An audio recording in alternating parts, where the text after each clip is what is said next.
Mr. Allister. Thank you, Mr. Speaker. I certainly have no difficulty in offering congratulations and support to the two untarnished Democrats who have been nominated, Mr. Beggs and Mr. Dallatt. But as for the third nominee, that of Mr. Malloy, I certainly wish to make it abundantly clear that though he doubtless will take office with the support of his friends from across this chamber, he will not take office with my support. I cannot but today recall the guidance and the information provided by the Member of Parliament for Upper Bann, Mr. David Simpson, when he revealed something of the true nature of Mr. Malloy. And I simply want to say... Order. I must ask the member to take a seat. We must deal with the business that's before us in the House, and it's the election of deputy speakers. That's all there is. And I must remind the member, and I will remind the member, that there is no problem with the member getting up to his feet on the issue of deputy speakers, but to widen the debate is totally and absolutely wrong. I had no intention, nor have I, widened the debate in my belief. I was referring precisely to one who has been nominated, and I was reminding those who shortly will vote for him about what their colleague Mr. Simpson said. Was he telling lies? Was he telling the truth? Or do those on my left simply not care? I stood in Ballymena on Saturday. I listened to three Democratic Unionist successful candidates piously and arrogantly claim that their election was the smile of God upon the DUP. Order. I'm now asking the member to take a seat, and I will not call the member to speak on this particular subject again. I'm now going to move on. The member should remain seated. The member should remain seated. Remain seated. I'm going to move on.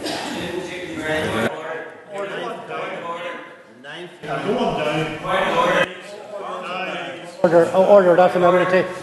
I'll take point of order after I deal with this issue. Take it after I deal with the issue. Order, members. The question is that Mr. Franz Malloy be Deputy Speaker of this Assembly. All those in favour say aye. Aye. Hunter, if any, no. No.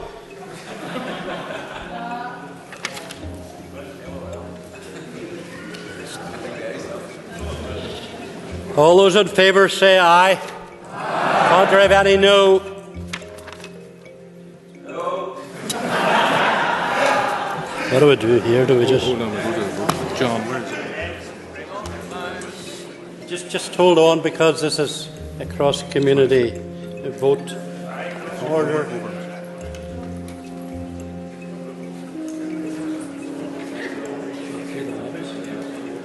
Order, members. Clear the lobbies. Question will be put in 3 minutes.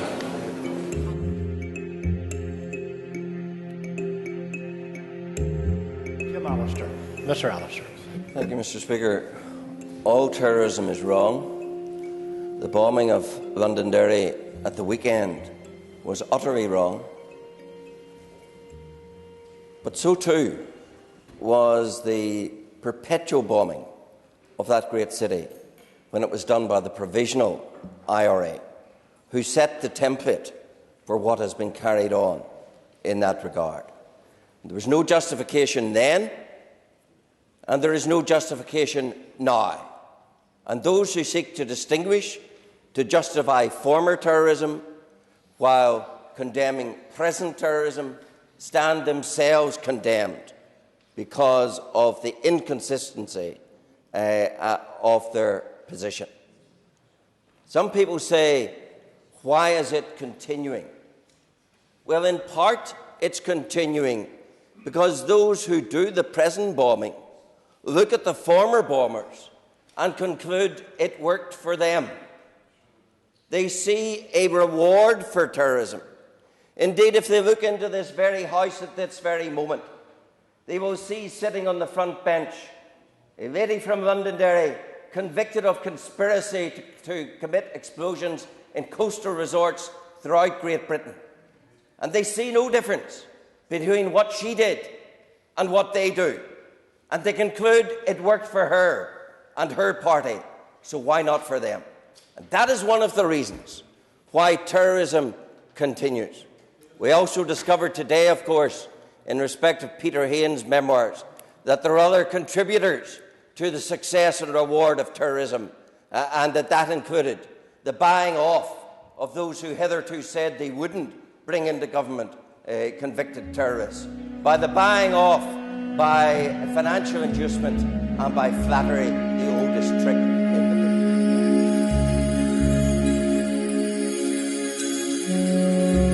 Play a part in that project.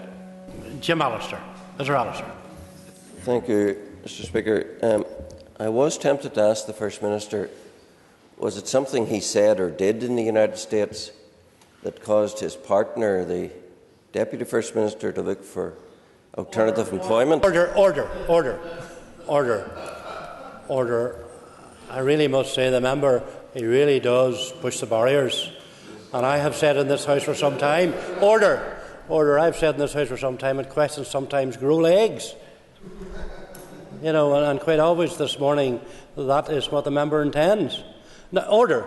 I would ask the member now to take a seat, and I'm now going to move on. Order. The member needs to learn a lesson in this House. There are protocols, standing orders and conventions in this House that relates to him as to any other member of this House. Order. I'm now going to say to the member directly, the member will not be called in this House for some time for any debate of this House. Order. The member now will not be called to speak in this House for some time. Order.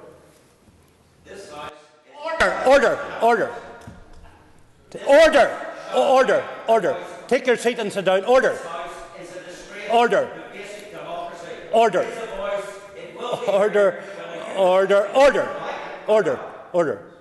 I know what the member is trying to do. He's trying almost to be a martyr here.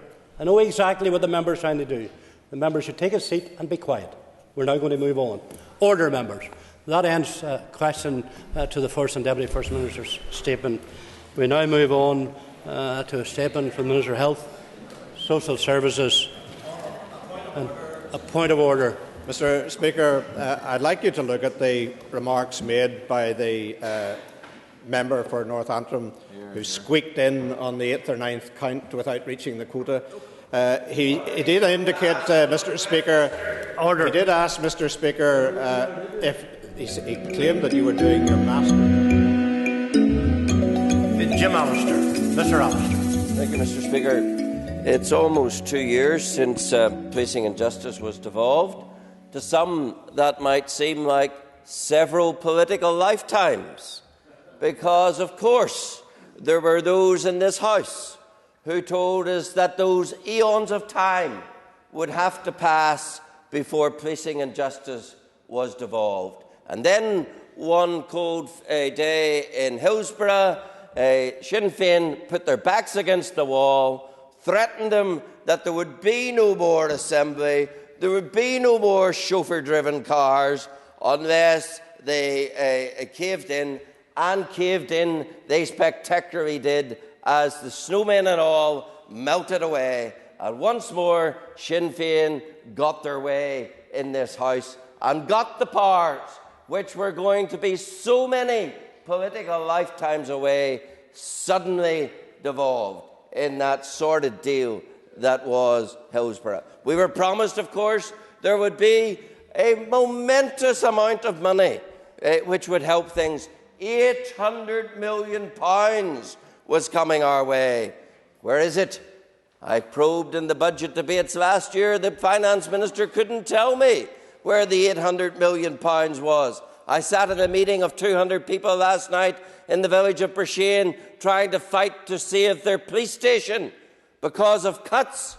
Where is the £800 million that was going to save policing and justice and do all things marvellously well in that regard? Another part of the con that attended all of that. And how has it worked out? Well, it's worked out so well that at one point the First Minister threatened to resign over the actions of the Justice Minister. The Justice Minister who surreptitiously was going to destroy the symbols and the name of the prison service had to be called to book by the First Minister, threatening to resign. And now he wants to reappoint him. Not because, of course, this is a post to which no unionist need apply. Pure and simple. Part, again, of another deal with Sinn Féin and the DUP. Not part of any negotiations of any real sense between parties in this House, but part of a negotiation between Sinn Féin and DUP, in which, again, the compliant beneficiary will be the Alliance Party. Now, of course, they are going through the motions as best they can of pretending, well, they're not really saying they'll take the department. Who do they think they're kidding, Mr. Speaker? Everyone knows that David Ford is itching to be reconfirmed as Justice Minister. And whatever they might pretend that, oh, they have to be persuaded, they're not very happy that Dr. Farry has been made a sacrificial lamb, and really they may not take this post, and their very important Central Council will have to meet and decide, and it really is very much up in the air. Nonsense, Mr. Speaker. Everyone knows that the Alliance Party are guaranteed to take it. Yes, and so, and then, of course, we're told today that really this appointment by Mr. Humphreys, I think it was, is a great Belfast Agreement busting device. Who does he think he's kidding? He is an implementer, as all on those benches are, of the last jot and tittle of the Belfast Agreement. The tripartite stool still exists. The mandatory coalition, the joint First Ministers, the executive North-South bodies, the very essence of the Belfast Agreement. Everything that they once eschewed, everything that they once said they could never, never, never accept, are the very things which day and daily they implement.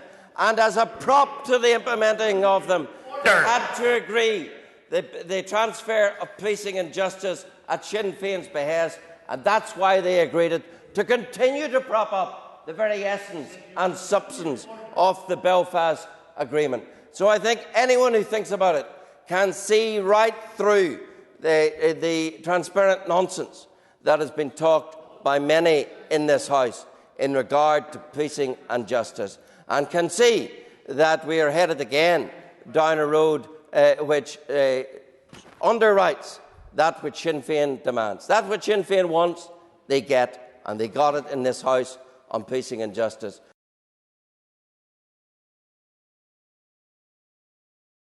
The issue that I wish to start with is the fact that the huge transformation that we have seen in the DUP position is, of course, driven by a philosophy that we must keep Sinn Féin happy if we're to keep our jobs.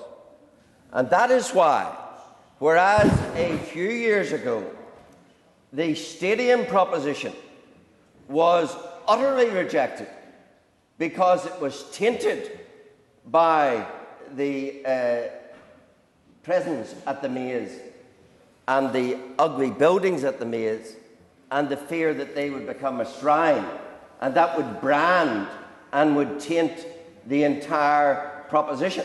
So the stadium was rejected for many on that basis.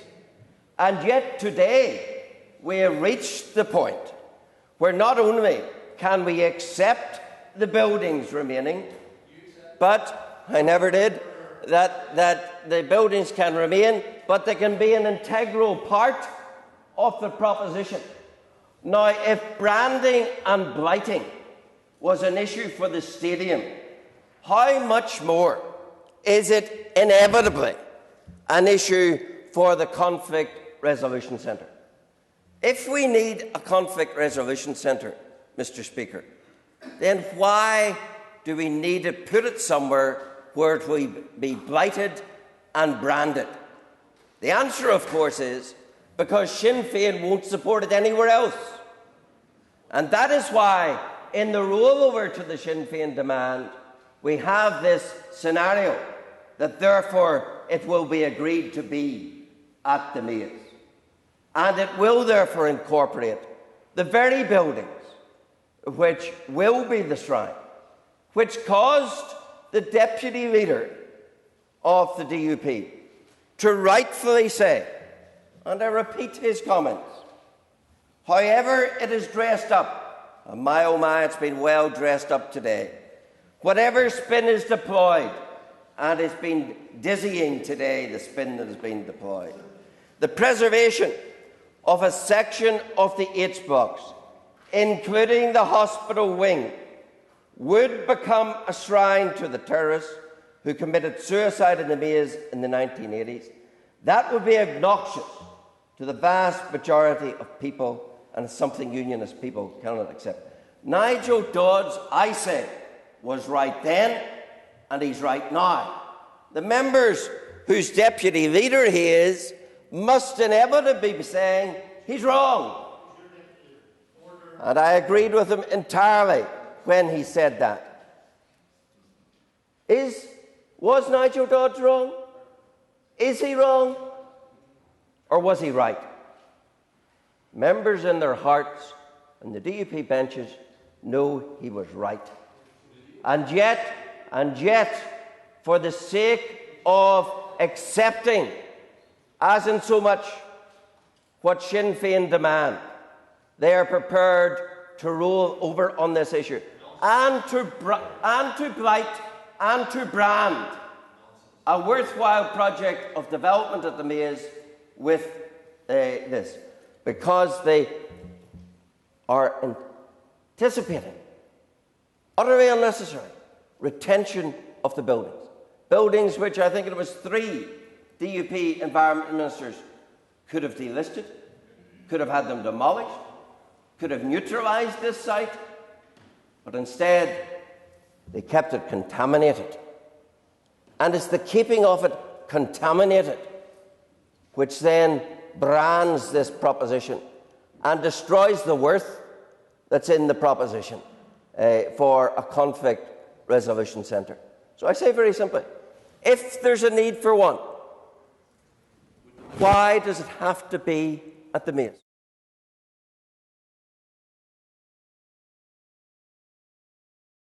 Effective, that they were inefficient, and they were inherently undemocratic.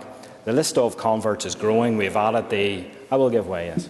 Does the honourable member have any appreciation of how ridiculous he sounds when he talks about the DUP having opposed the Belfast Agreement, when he and his party today are the chief implementers of precisely the infrastructure of the Belfast Agreement, the iniquitous Joint Office of First Ministers, the North-South executive bodies and the mandatory coalition, which are the 3 legs of the essential stool of the Belfast Agreement, and who's keeping them in place but the honourable member and his party. So it really is the height of questionableness to berate the Ulster Unionists about conversion when he's had a conversion in the opposite direction.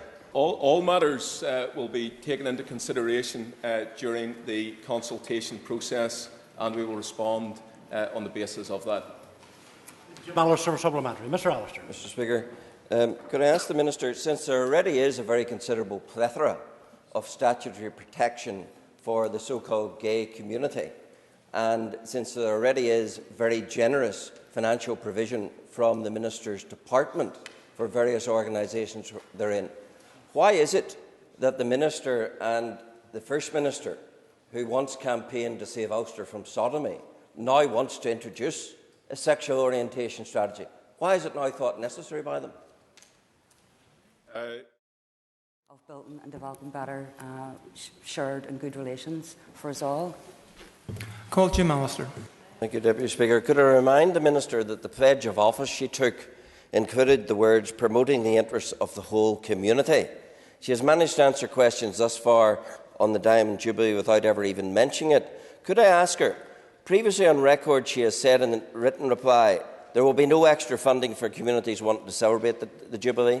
She has no plans to cooperate with the Department of Culture. Can the member come to his question, please? And she will not meet the Queen. Has she changed her bigoted stance on any of those issues? Minister. I don't feel that there's an answer I could give to Mr. Allister's question other than feeding someone nonsense. So I'm not going to play with him. We're in a position to do than in an ideal world we'd like to do. Call Mr. Jim Allister for supplementary. Thank you.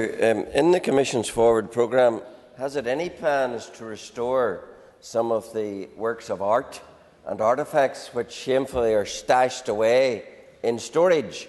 Is there any prospect of them seeing the light of day? And in particular in this Jubilee year, will the portrait of Her Majesty be restored to this building, which would be a most fitting tribute in the year that we're in? Obviously, we'll be looking at whatever methods we can to have a sort of a welcoming environment for everyone in Northern Ireland. One of the aims must be, obviously not simply from a Commission point of view, looking after the members and the direct services from the Assembly members themselves, but also looking at the ways that we interact with the public and indeed help attract in people to the building. Call Mr. Jim Allister for question. Thank you, Deputy Speaker. Does the Minister also look forward to celebrating the fact that on the 29th of March 1613, King James I granted a charter to the nearby settlement which contained these immutable words, that the said city or town of Derry forever hereafter be and shall be named and called the City of Londonderry?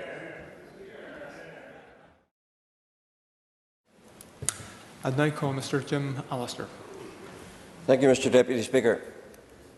Mr. Deputy Speaker, the governmental arrangements in Northern Ireland are a blot upon the democratic landscape of the Western world.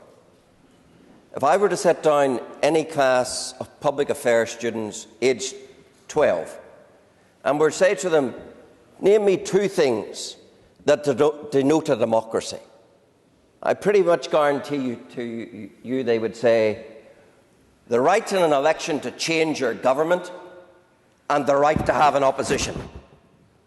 Two of the most fundamental tenets that operate anywhere across the democratic world, anywhere except Northern Ireland.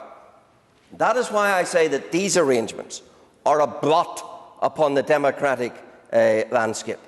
Because we've just had an election. Oh yes, you can have an election, but you can't change your government. You dare not have an opposition. And you arrive at the farcical situation where all parties then are off and in government. And then we're told by some person in this debate, oh, but you've got vigorous scrutiny committees? Vigorous scrutiny committees composed of government MLAs? 9 of the 12 committees exclusively controlled and occupied and populated only by government MLAs? MLAs outside, the 3 MLAs outside that body of governmental parties. The cabal that controls this House made sure they didn't get on any of the committees that matter in this House. So don't let anyone come to this House talking about the principles of democracy when they are the practitioners of the antithesis of democracy, when they are those who live by the suppression of democracy, those who cannot even accommodate the basic fundamental concept that in a democracy you must have, it's not optional, you must have the right for an opposition. Those, of course, who oppose it most are those of the associates who used to deal with opposition with a bullet in the back of the head. And they're still of that totalitarian mindset in saying there will not be an opposition. Then there are those who pretend, yes, pretend, that it's all going to change, when they know that they have signed up for an arrangement which guarantees it will not change, because they have signed up for a review which delivers a veto to the very totalitarians who say there shall never be an opposition. And yet they come to this House and mouth platitudes about wanting to see an opposition, wanting to see an end to mandatory coalition, wanting to see voluntary coalition, wanting to see basic democracy operate, when they know full well that everything they've signed up to in the Belfast Agreement guarantees it will not happen.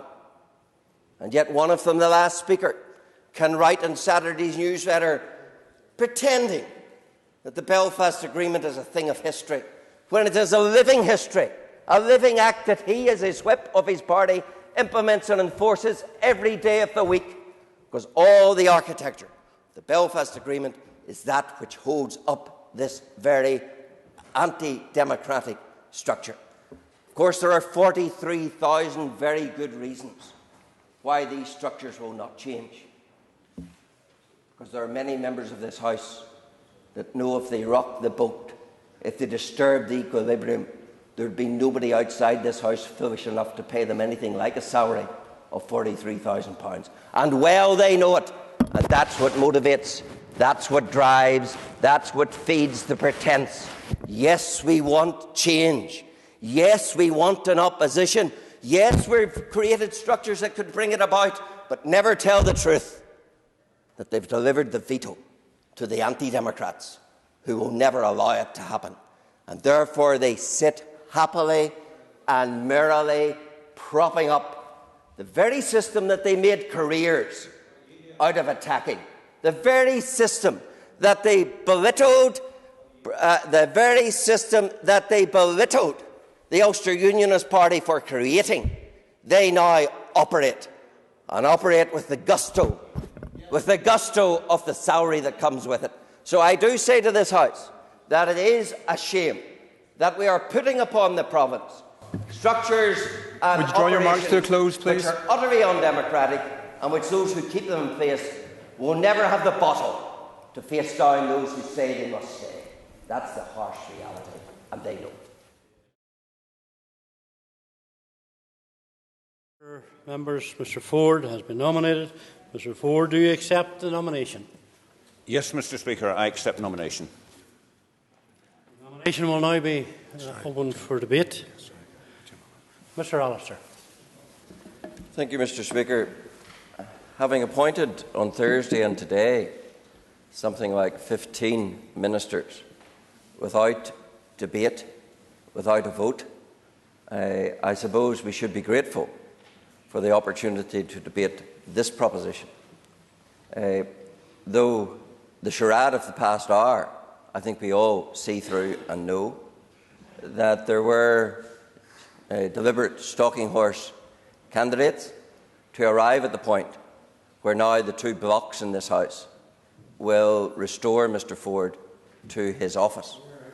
And of course, he always was a placeman of the DUP and Sinn Féin in this House, and it's because he hasn't disappointed them that he will be re-elected today.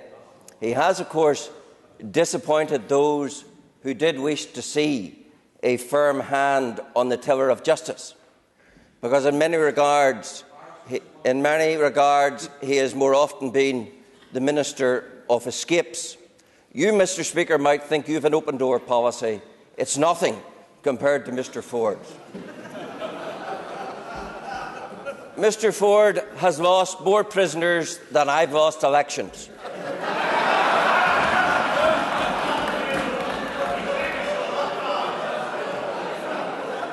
And some might say that takes some beating. On the serious issue, Mr. Speaker, of dealing with the upsurge in IRA terrorism, I fear that in Minister Ford we have someone who hasn't really got a notion how to face that issue. But the election of Mr. Ford, which inevitably happened today, also underscores something of the inequity of this House, in that his election, courtesy of those who elect him, will deliver an anti-unionist majority on the executive, and does the remarkable feat of setting mathematics on its head, where 16 equals 1 and 8 equals 2 when it comes to filling of executive places. That, without elaboration, is a commentary on the gross inequity that lies at the heart of administration in this province. And so I have to say that as far as I am concerned, I will not be able to lend my support to the re-election of someone to the no unionist need apply gerrymandered post of Justice Minister. Thank you. Jim Allister. Mr. Allister. Thank you, Mr. Speaker. In these resolutions, we see in terms of the supply resolution and the main estimates that there's £8.2 billion on the cash side and there's £8.4 billion on the resource side. Two put together, of course, come to over £16.5 billion. And I think the first point that anyone living in Northern Ireland should reflect upon hearing those figures of what we're going to spend, is the very fundamental question: where has that money come from? Or another way of putting that is, how much of that money did we accrue ourselves in Northern Ireland? Have we raised from our own tax base, our own various mechanisms for raising funds? And how much of it is a subvention from the British government? Because just yesterday, another one of the fantasists who used to sit just opposite the Minister on the Sinn Féin benches was telling us about the economic attractions of a united Ireland, the utopia it would be, never pausing, of course, to even think, never mind answer the question, where would you get the money from? And this debate, the first matter that it throws up into sharp relief for such fantasies is, where indeed is the £16.6 billion coming from? It's certainly not coming from the direction they want to take us. It's coming rather from the source that they want to take us away from, that of our affinity and partnership in the United Kingdom.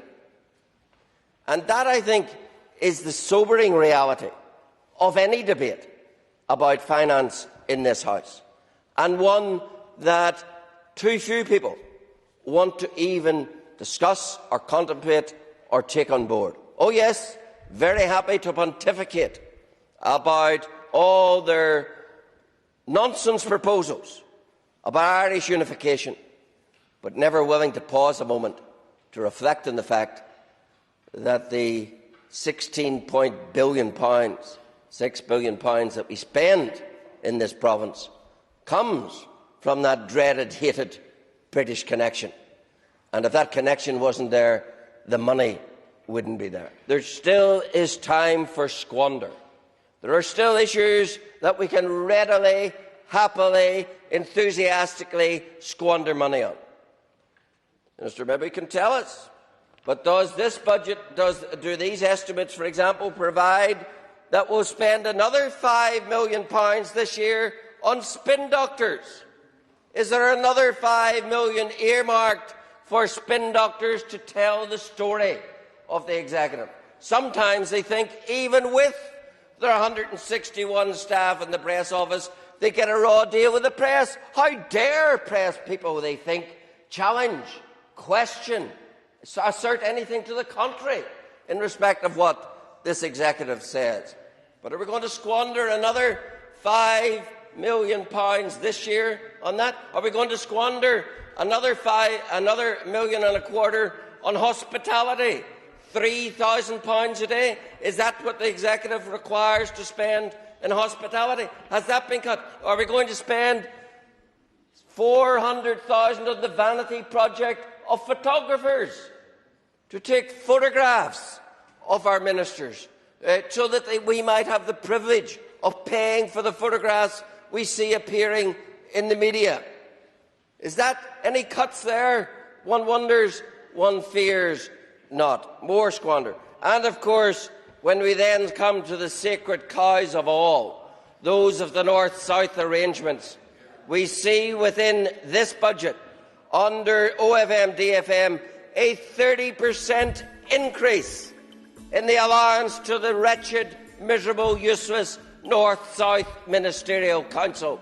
Oh yes, schools might be under threat of closing, hospitals might have to be reduced in terms of their acute facilities, but we can find an extra 30% for the North-South Ministerial Council that's never done anything for anyone in this province, and 30 million this year again for the North-South bodies.